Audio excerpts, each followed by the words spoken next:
Yourself, yeah. Yes, please. Hi, I'm Heather Lang. I'm Eleanor Bauer. How y'all doing? No, I'm just kidding. Good evening and welcome to Trash is Fit. Yes. So aesthetically, I'm obsessed with, I just think it's so interesting how all this new technology is always coming out, the new iPhone, the new TV, the new thing, and it's like what happens to all these old TVs, and this we found this thing called a videonics machine, which is used for old 80s cable access TV shows, and I was just obsessed with it because it's like whatever happened to that piece of electronics that somebody made and is just sitting in a garbage dump somewhere just piling up. These iPhones and Blackberries and all the costumes were as well made from just old stuff that I found around in my house, an old computer that I completely tore apart and had necklace out of. The rule was that things actually had to be trash. There was no buying anything. Yeah. And there was no, it had to be useless. So these keyboards and things that you were taking apart had to be actually not, out of use. Right. Dated, Yeah. When you ask about the aesthetic being maybe retro, it's probably just because it's trash. Yeah. But there's something, I think, for me also, I don't know. No, that's good. So is there also a relation with ecology somehow? For me, yes. I mean, this show is so fun because in what started so intuitively and when we were working together and trash is fierce and let's have recycled costumes. In the first episode, we opened up a lot of doors. We kind of explored 5 different scenes, a few different types of characters, and we kind of were just toying with the idea of what we could do together as a double one-woman show. And this first scene that we made, this Trash is Fierce song, and then the sort of QVC/infomercial/ public access channel, strange kind of television type / talk show / motivational kind of spiritual thing. Then we decided just to kind of expand that one scene in the second episode and work on that.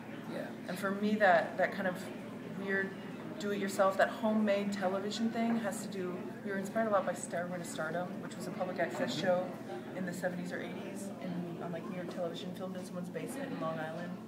And I don't know, we were just sort of into this thing because it's a side project that we do alone, and we wanted to really explore what is our thing with wanting to do entertainment or wanting to do acting or wanting to do characters and coming from the dance field, and what do we do with that? And somehow I really related this kind of amateurish desire to really just perform, really perform a very gregarious, very full, overstated characters, things like this.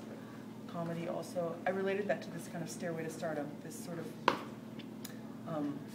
what I loved about Stairway to Stardom also is that it predated things like American Idol or whatever. This kind of appetite for the self-made star that's so American, which is so a part of reality TV now. Yeah, and that's what I was going to say, is that I have an obsession with reality TV. I just think it's so funny, So You Think You Dance, American Idol, all these things where it's who's the best, America decides, and also coming from a background of commercial dance world and Broadway where it's very much about, selling yourself and getting to the top. It was I kind of wanted to do the bad version of that, what would be the worst thing you could try to sell, kind of.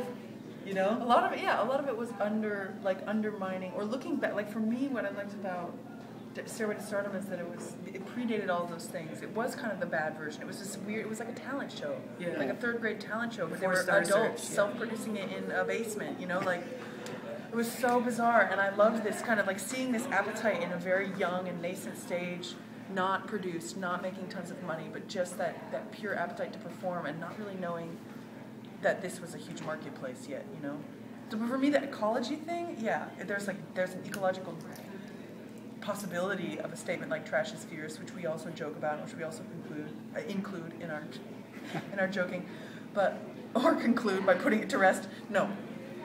But for me, it's also, there's so many possible philosophical openings in the material that I had so much fun kind of folding in and making fun of and folding in and making fun of. So clearly a political stance as well. Yeah. It's very anti-capitalist, it's very ecological, it's very find your inner self, very spiritual. Take care of your shit. No, it's also very much about this kind of a spiritual relationship to things. It has this very and materialism. Since you mentioned that this is a side project, in relation to what you do each other. How did you manage to work on this? How was the working method?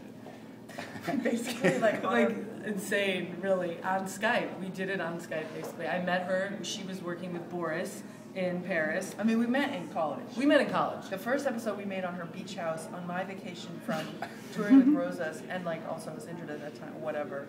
Running around in high heels because my calf was torn. It was crazy. And then we went to a dance camp, like full like we went to jazz dance camp, because I was teaching that, because I was like, you know, I needed extra money, whatever. So we were there in the upstairs like attic room of a dance camp of for a like dance camp for teenagers who were doing competition jazz, like for real. For real, and we're there just doing this thing in the attic, like in between. That's how it all started. That's how it all started. And we had this thing in Berlin at 10th of August. We had a kind of work in progress showing, but that ended up being just the end for us because, well, then you got this amazing job on Broadway doing Spider-Man. Yeah. For a minute.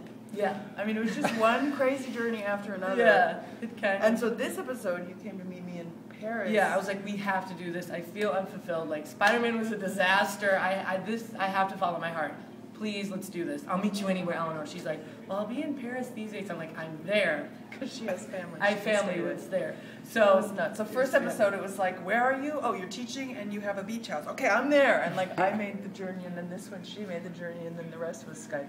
Yeah, did through Skype. And we had Which a week really in hard. Brussels where I did manage to get some studio space. Because I thought the whole week in Paris in a living room would just not be enough focus. So Yeah. Luckily, Kai Theater gave us some studio space. But it was, I can't believe we made it on Skype, but actually I wanted to say that, like, it was so scary because right before the premiere, she arrived 2 days before we were about to go on. We hadn't seen each We other hadn't in had this person with the physical- finished script, with the finished, like... And then you finished it here. Yeah. I mean, the Like script for the was premiere. finished, but like I'd never seen a costume. She was making the costumes. I was just like, I don't know, Heather. It sounds great. I trust you. I trust you. You're great with costumes. I mean, do it. I wish I could help you. I wish it was there. I wish I could help you glue gun things together. Right? It was Staple like, things.